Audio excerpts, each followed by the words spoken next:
Hey, welcome everybody. This is John Paul Mendoza, the Raging Verbalist, and you're here for the Raging Verbalist number, I think it's 28. Are we up to 28, Sandra? We are. Well, and with me as always is the lovely Sandra. Sandra, say hello to everybody, please. Hello, hello. Excellent. All right, so let me quickly say what the Raging Verbalist is. Well, that's me, and what we're talking about is, now I do mostly business. So if you're here to find out how to do needlepoint or how to do I don't know, collage or clogging or, something like that, skip it anyway. But if you're here to talk about and find out about business, you have come to the right place. And we've been going over a variety of different things. Mostly what we've been talking about is, well, of course, the coronavirus, which is the topic at hand as the world goes through this crazy world. Today, we're talking about what we have called the uncharted territory.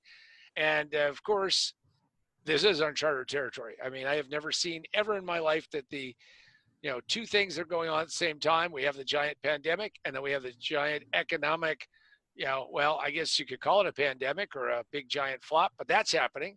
So that's taking place. So we're going to be talking about some uncharted waters. We're actually continuing with this theme that we've had, which is the hunter's mindset, which we're going to answer some more of those questions. Before we get started, though, I would want to remind everybody that you can go to the Facebook group for Position to Win, Facebook group for Position to Win. You can put in your questions, your comments, your whatever you want to do. You can also send those comments to Sandra as we're doing this, and we'll see if we can get you on this episode with your questions. If not, we're going to try to get to it later. So make sure that you give us a comment, give us a question, say what you want to say. Now, the real interesting thing about this is when we say uncharted territories, is as I wrote those words out, I did not realize that, well, Hertz, the car rental company, was going to be really Hertzing, haha, little bad pun. But anyway, they filed for bankruptcy this week. And it is astonishing because, of course, I have rented, I don't know how many cars in my life, but a lot of them. And this is yet another domino to fall. So every week, we'll put together somebody of memorable size who just goes and goes kasplat. And Hertz just did that. Now, you should be aware that the reason why that's important is this is uncharted territory. This is an interesting time that we're living in. And because of it, I'm sure some of you, well, a lot of you, if you're not scared about what's going on, well, you should be, because reality is that this is some nasty stuff going on, and we're going to help you as much as we can. I'm going to put some ideas and some concepts, and we're going to go through that. So today's topic is the hunter's mindset, and I call it the hunter's mindset because frankly, most people are sitting around and they're wondering what they're going to do or how they're going to do it. And I'm going to give you some things. Now, first off, it's a mindset that we're talking about now. So I'm going to give you some things that you should be doing to make sure that you're not just sitting on your ass wondering, well, okay, hopefully this whole thing blows over. It's all good. Happy, happy, joy, joy. We're going to go back to the way it used to be, because I'm here to tell you, ain't going to happen. It's bad English, but it's the right way to say it, because we're not going to go back to the way it was. We're going to go to something new. And the way that we're going forward, you're going to have different eyes and different looks and different sees. Now, since these are unprecedented times, I will continue to emphasize that you need to hold your own conscience and say, okay, I'm going to be okay.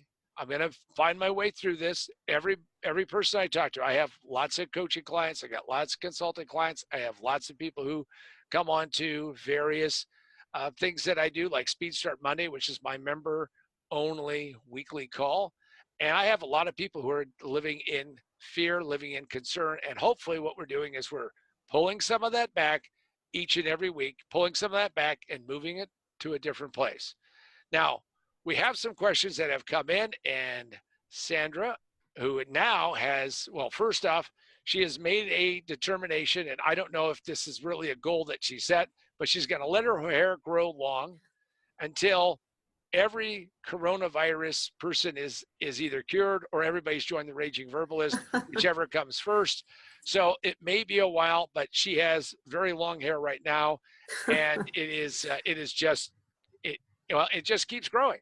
Now, I've thought about doing that myself, but for those who don't actually know what have never seen me, highly likely I'm not going to ever get that hair that long. So Sandra, even though you've determined this, and we're going to be with you, so And by the way, I don't know if you want to make a comment about that or not. My hair is really, really long.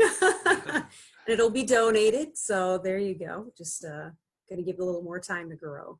There you go. Well, and You can that start and working on your ponytail. Okay. that's it. Now, I always like, I always, now again, I'm making a comment, but I always like the guys who have almost nothing on top and they have a little gray, ugly little ponytail. And I sit there and go, obviously, you don't own a mirror. Okay, little commentary there. Hey, and if you're out there and you got that little ponytail, you're probably in a hip enough, cool enough place that you're not going to be coming after me with the 9mm, so we're okay. All right, so what Encourage them to donate. There you go. Just grow donate your gray ponytail because there's somebody who could use it. Okay, There you so go. what is the first question that we have, Sandra? All right. How do I see opportunities when everyone else just sees chaos? That is an excellent question. So here's the reality. Whenever you see chaos, or whenever, actually, let's back up. Whenever you see somebody go out and innovate and come up with something new, it is usually because they saw something and said, "I'm not happy with this. I'm not satisfied with it. I am, in fact, peeved about it. I don't like this." See, if we were all satisfied, right? Because that's one of the misnomers of life is that, well, if we could all just be kind of happy, well, then we wouldn't be progressing or moving forward because we have to push past that. So what happens in a situation like this, they say, well, how do I find opportunities when there's only chaos? Well, the reality is that chaos creates opportunities. Chaos is actually the bed of birthing all these things and putting that out there and making those happen. So what I want you to start to do is to try to think of this in the opposite way. And if you think of it in the opposite way, and that is to say, okay, what are the opportunities that are going to exist that take place? And from that, what you'll discover is that you'll start seeing opportunities where all around you do not. Now, that's going to be kind of a lonely spot. Understand that most of us want to have this unique position in life. We want to be unique. We want to be all of those things. We just don't want to be different. We don't want to stand out from the crowd and be the person who nobody says, well, wow, that person's an outlier. That person doesn't fit. Quick little story. So years ago, I was kind of going through this process of self-reflection. I was out there, started seriously writing, started capturing these things. And I went back to the woman who had actually was the half person. There are two people who ran the school that I went to. I sat down with her and I said, I just have to ask you this question now that I'm an adult. She said, okay, John, lay it on me. Now, she, of course, knew me well enough. She braced herself.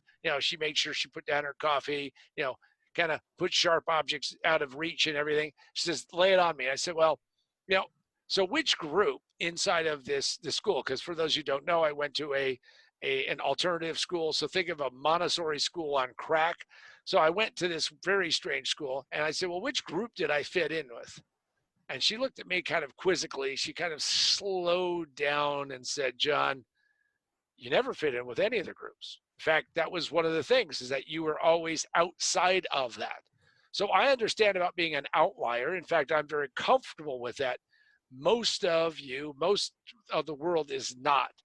Now, what that means is that when this kind of crisis hits, when this kind of situation hits, I start looking around going, where are the opportunities, not where's the chaos? The chaos is going to create opportunity. Now, that means that you have to be very careful who you talk to, because it's easy to get sucked into that the world has gone to hell and it's gonna just go down the tubes. Doesn't matter. You just got to keep your mind about you. And the other thing is, look for opportunities everywhere. And the more opportunities you look for, the more you will find. Watch this space, whatever this space is. Watch this space, because sometime in July, we'll tell the public what we've been working on, which of course addresses this exact thing. So that would be my way of saying, look, chaos equals opportunity, but you can't do anything with it unless you take action. Okay. So Sandra, before we get into the next one, I know that you live in a much cooler, colder climate. So hopefully the ice sheet is moved back and we're starting to get some nice weather. So are we at yet the official or unofficial start of summer in your neck of the woods? Are we almost there yet? Well, a lot of rain and cool weather has stopped, and so I think we're actually next week is supposed to be in the 80s, actually. So, Wow. yeah. Today in the mid 70s, so it's actually like nice out, and the sun is shining. Can't believe it. Haven't seen So it in a week. see, and that's why when she comes on, she's like, yes, bring me some of that West Coast sun, John. Bring it here. Exactly. Show it to me. Now, for those of you who see it, it isn't the West Coast sun. It's basically a light shining on me, but it could be. It could be like a little mini sun. Exactly. So, no, real funny thing is that a friend of mine decided that he was going to move to, of all places, Washington, Oregon area, and he moved there from Southern California after having, been, grew up in like New Jersey, New York area, but he had become very, very acclimated to Southern California. So when he showed me pictures of all of the full spectrum lights that people put up, so you get that sense that you're not going to go crazy when it's dark and cloudy and all of that. I mean, all I can imagine is when he flips the switch, the guys at the because they have dams, the guys at the dams go, oh, there he is. Bob's turned on his lights because he's got so many of them to try to repel the blues that come from the clouds. But I'm glad that it's now getting warmer, and she'll keep us up to date on that. So that's good. All right. That's right. So what's the next question that we have? What is that one that we? Yeah. Do I have to be a positive thinker to have a hunter's mindset? So this is an interesting thought. See, lots of times people think that if you're going to be successful doing, going out and finding opportunities, that you have to be this gung ho, over the top, everything is wonderful kind of person. Well, the interesting aspect of it is the fact that you really don't have to have that, over the top kind of fake positive thing. Now, if you're an upbeat person, that's good. I mean, I think that helps propel you, get that positive energy going.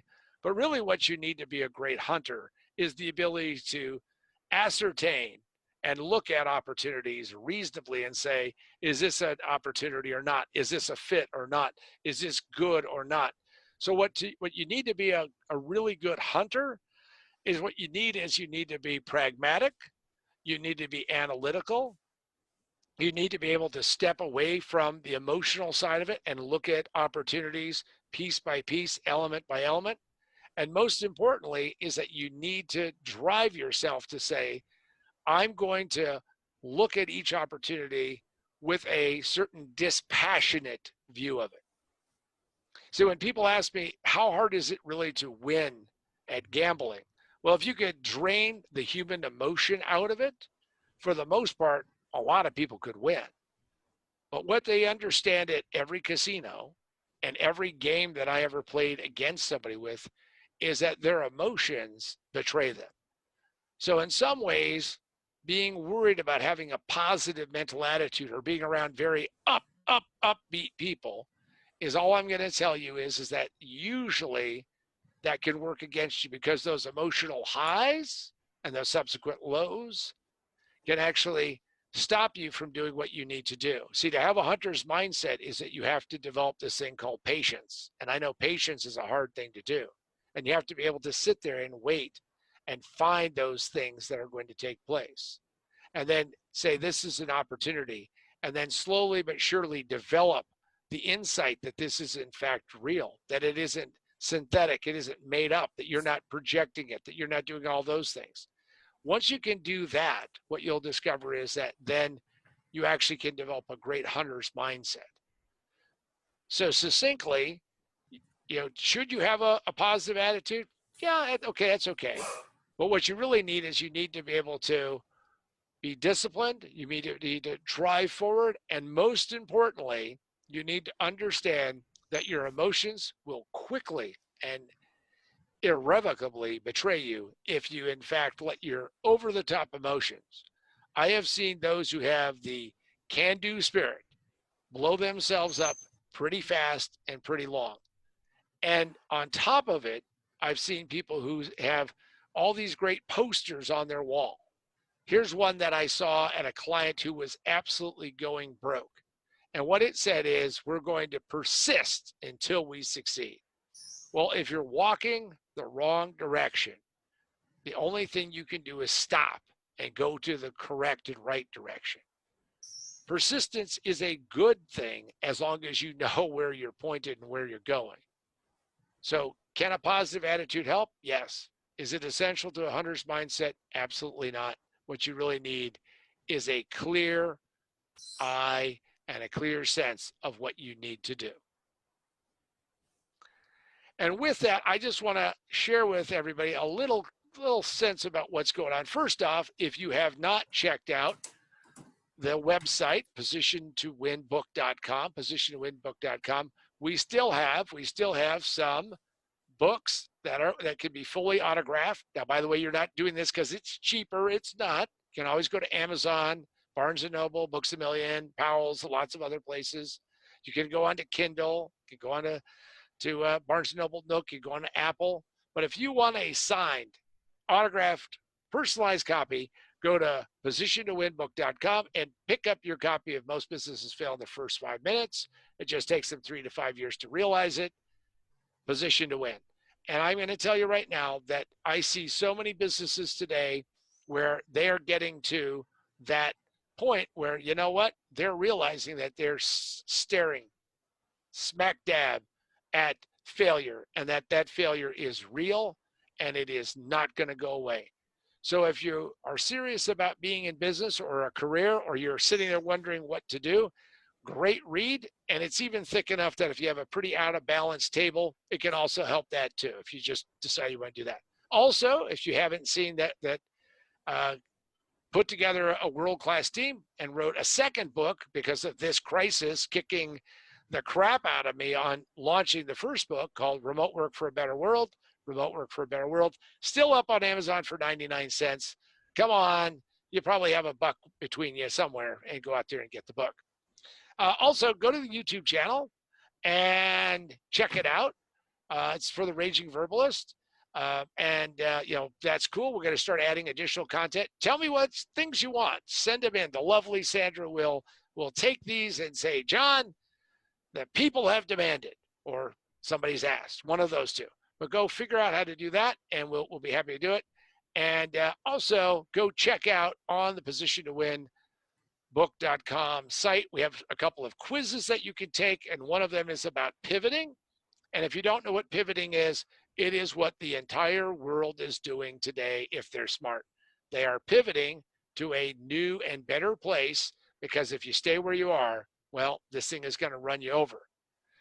So there you go. Check out those. There's some free resources there, and there's also some things that, well, frankly, it's going to help you out a lot. All right, Sandra, what do we have as our next question? What do we have? How strong do I have to be to develop a hunter's mindset? So wherever you are right now, if you've never gone out there and actually sought out opportunities and tried to figure it out, what you really need to know is that you need to develop a discipline of learning how to go out and find the targets, how to find those opportunities, how to do that. So when people ask me how strong I have to be, is that usually when we start, think about it from a physical standpoint. If you're going to go out and start an exercise program, the day that you start, you go just a little bit and you're like, wow, I am tired, I'm exhausted, I'm in pain. And then you go, well, okay. But if you stick with it, if you keep adding things incrementally to it, if you keep moving forward bit by bit, what happens is that you build upon that. And that building drives you to new and higher levels. The mistake that people make is they do it sporadically. See, if you sat down and you just did everything like the first day, right? You try to cram in, you've been a couch potato, and subsequently you just keep getting bigger and bigger, and you're hoping that, the universe expands faster than your waistline or something like that. And then you decide, okay, today is it. And then I'm going to go do what? I'm going to go run a marathon. Just always remember, the first guy who ran a marathon died. So I don't want you to do that. But what I want you to do is understand that you need to exercise and develop the muscles that are necessary to have a hunter's mindset. Now, this is not easy because, again, there are hundreds, thousands, maybe millions of different, not millions, but probably thousands of different exercise books. But there are very few to mentally prepare you for having the business hunter's mindset, the entrepreneur's hunter's mindset, the thought that every single day that you get up, you want to say, how do I go find opportunities? How do I see them differently? So I'll give you a quick exercise.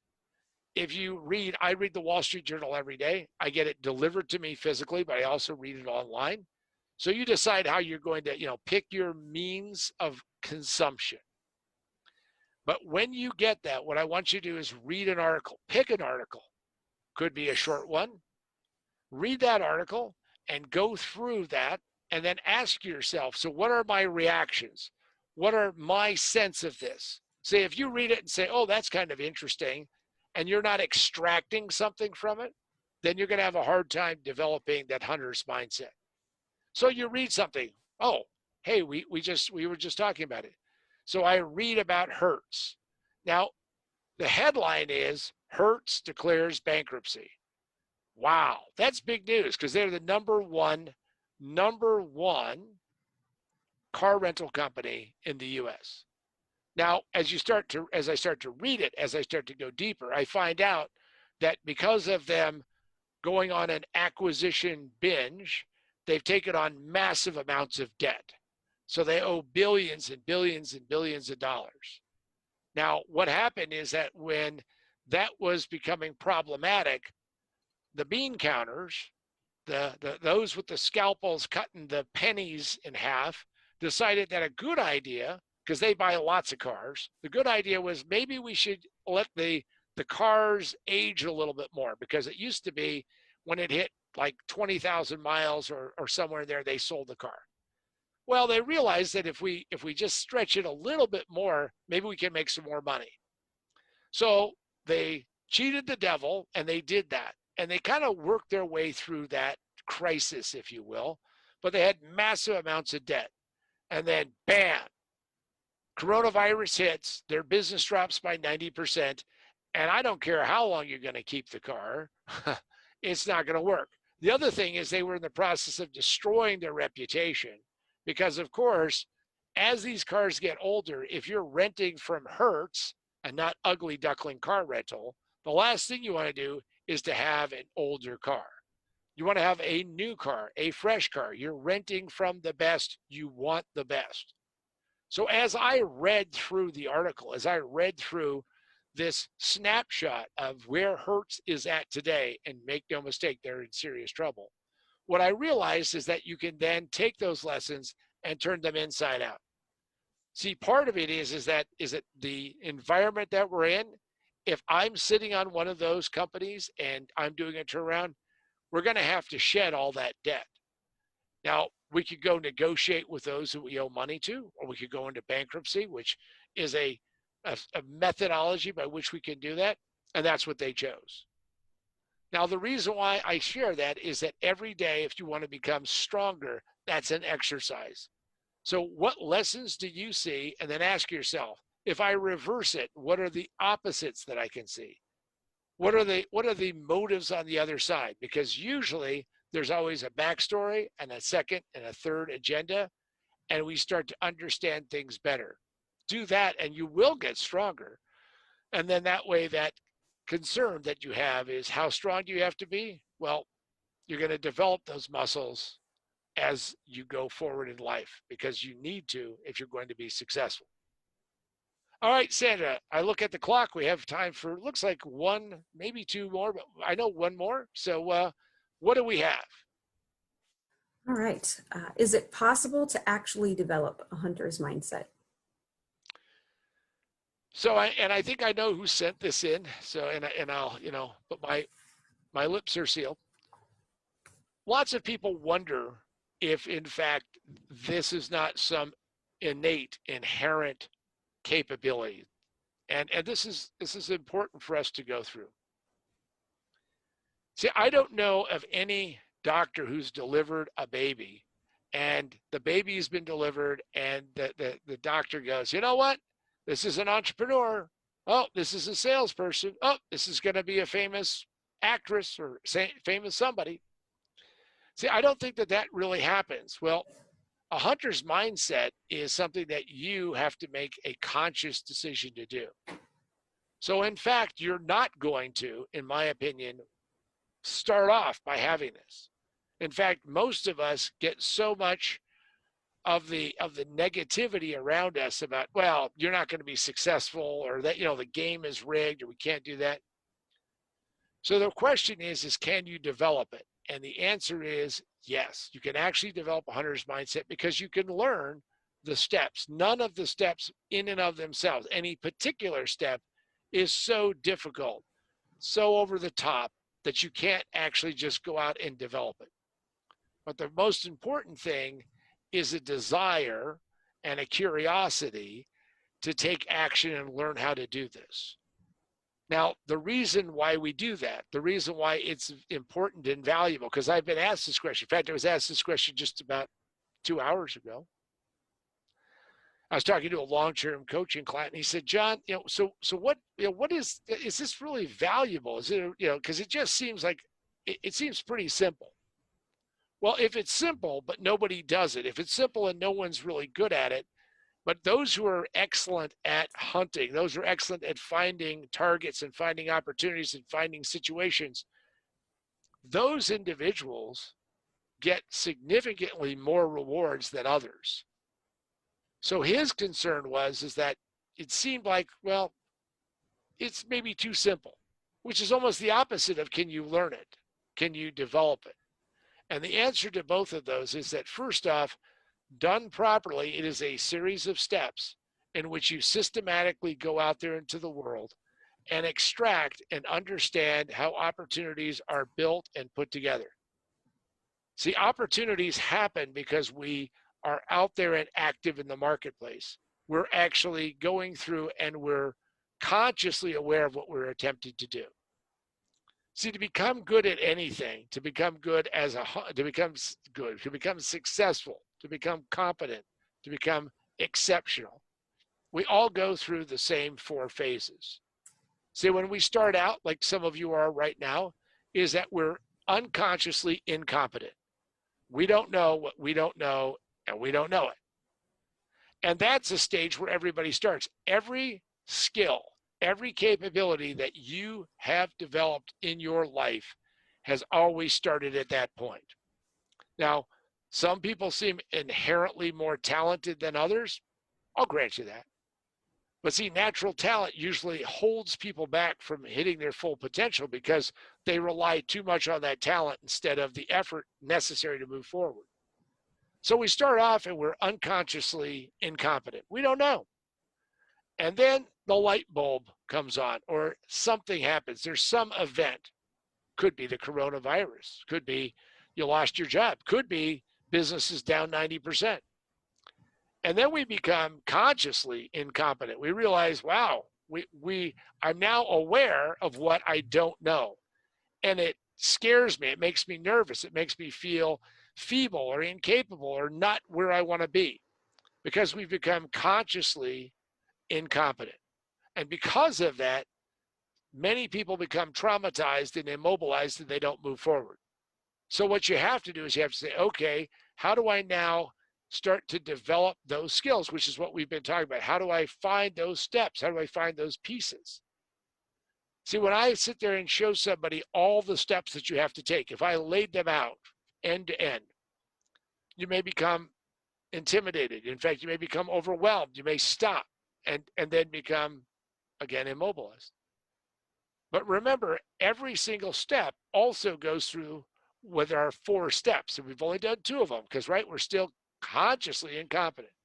But once we become aware of where we're incompetent and we say, I'm going to work on this aspect, we're working on the whole thing, but I've got to focus on a single aspect. And then we become consciously competent. We're capable of doing this. If you think back through your life, this is how you learned. This is how you developed. This is how you learned all of the things that you know how to do. So we become consciously competent, which means that we have to think through it before we do it. We have to think through it before we move forward. We have to think about it, and that makes us slow at it. Now, by the way, this is where most of us in the learning curve, somewhere between being consciously incompetent and consciously competent, is we stop. This happens a lot when I see people utilizing software tools as an example. They start using it, they start going, they get so far, they get frustrated, boom, they stop. Now we're like 33 months or 34 months. I'd have to go out and, cut down a tree and count the rings of how many months I've been on the Zoom path. And all I can tell you is that every week I'm going through, and some parts I'm to that final stage, which I'll share with you now, and then we'll backtrack. But eventually, what you want to do is get so good at it that you become unconsciously competent. You don't have to think before you do; you just have to act and do. Now let's back up a little bit, because I just said with something like Zoom, which is what we're using now to put this together. I mean, think about the fact that we've created a studio, if you will, from these tools. And compared to where I was many months ago, seemingly light years ahead. From where I want to go, still far behind. But we're overcoming that. I mean, in fact, we've now figured out how to do so many of these things better. And that's because I'm becoming consciously competent, and we still have to think about it, and then, we're developing checklists, and checklists are part of becoming consciously competent. And then finally, you get to unconsciously competent. Now, here's the caveat and here's the danger, so you know it, because I don't want to leave you without this key piece of information. Never, ever fly in an airplane where the pilot and the co-pilot does not go through a checklist. The reason why they do that is that the more consciously or unconsciously competent you get, there is this blind spot. The people who get hurt skiing are people who are so unconsciously competent that they make a mistake. The skydivers that lose their life are usually those who have the ton of experience. So there's your caveat. But what you want to do is you want to develop this conscious competence and then become unconsciously competent and rise to the top. And by doing that, that means that anyone with initiative and ambition can, in fact, develop a hunter's mindset by putting piece by piece together.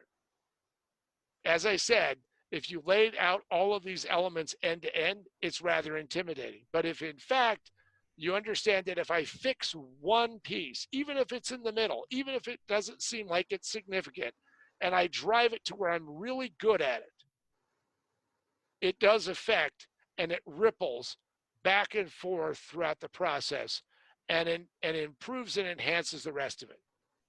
Doesn't mean that you're over the hump, but what it does mean is that you're on the road to being much more successful.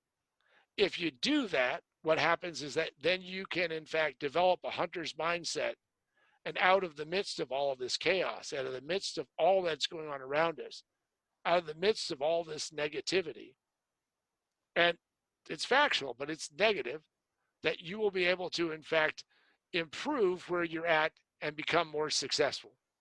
Because when we get to the other side of this process or the virus, the process we're going through, is that there's going to be a big break. There's going to be a demarcation. There are going to be those who understood and took advantage of these, and that's going to be a small percentage of the population. And there's going to be a lot of people who it's going to take a significant amount of time, not because they're going to get the virus and they have to recover from the virus, but because they're going to get the economic flu and they're going to be put at a disadvantage. Many, many people will struggle with that because, unlike the coronavirus that they're looking for a vaccine for, I know of no one who's looking for an economic vaccine that's going to be able to give somebody just a single shot and make them all better. If you don't take that warning seriously, I'm afraid you're going to miss out on some opportunities. So I think, Sandra, we're out of time on questions. So I'm going to just do a wrap up for all of you. First off, if you enjoy this, please subscribe if you're on YouTube. Hit the like button. That will help me out. We're just starting out on this process. So I'm at Poquito. Gabe is teaching me another language. So make sure that you do that. Also for notifications, because we're going to be posting more of these. Also, if you like Raging Verbalist and you want to send some questions, go to the Position to Win Facebook group. It's free to join it. You can ask me any questions you want. I charge people lots of money, so maybe you want to ask a question or two. Maybe I want to ask a question or put a comment or two. Also, every single Monday, for those of you who don't know, I do a program called Speed Start Monday. It's a sales meeting for those who either have a sales meeting they hate or don't have one at all. We get together on every Monday or Tuesday based upon US and UK holidays. And travel. Travel has been like non-existent. And this week actually, I did number 820. There's a vast amount there. It is for a fee, but for those of you who are watching this on Facebook or YouTube, you can always come on because we have a Facebook freemium. That means no money, to me at least, but no money, but ideas and money to you. And that freemium is about 6:45 a.m. on Monday mornings. When we're live on Monday or Tuesday. And it's about 7 to 10 minutes. And I give you at least a couple nuggets, some things that you could actually take and be actionable and go make some money. And if you like it, you come back and you join my member site. And finally, I would point out again, go to positiontowinbook.com, check out all the offerings we have. We have some cool quizzes. We got some other things. And watch this spot, as I say, watch this spot because we're going to be making a major announcement in July. But right now we're waiting for the launch. So, it's a little bit like, and I don't know if you're interested in space, but I find it fascinating. I was just glued to the television when I was a kid about it. But the fact that, Elon Musk is trying to get us back into space. And, Elon is Elon. And hell, maybe he's going to figure out how to do it. Big slingshot, something like that. And just like that, you have to wait as they did because everybody got all excited. And then they said, nope, weather is bad and we're not going to go. And all I can tell you is if I was the guy being strapped into the rocket, I would agree. If the weather isn't good, I'm not going either. So all I can say is that just like that, you're going to have to wait a little bit more because our launch schedule is a countdown in and come back and you'll hear about it in July as we move forward. And with that, I want to thank, of course, always Sandra for being there. And she is there to help you get your questions and concerns and comments raised. Thank you, Sandra, for coming on. Thanks for having me. And for all of you out there, I wish you a great deal of success. And what I really want you to do is to wake up every day and understand that if you, in fact, want to be successful, if you want to achieve, if you want to do better than you've done before, do not let yourself, stand on your own air hose and stop yourself from getting to where you want to go. I'm John Paul Mendoza, the Raging Verbalist. This has been episode 28, and look forward to seeing you next week.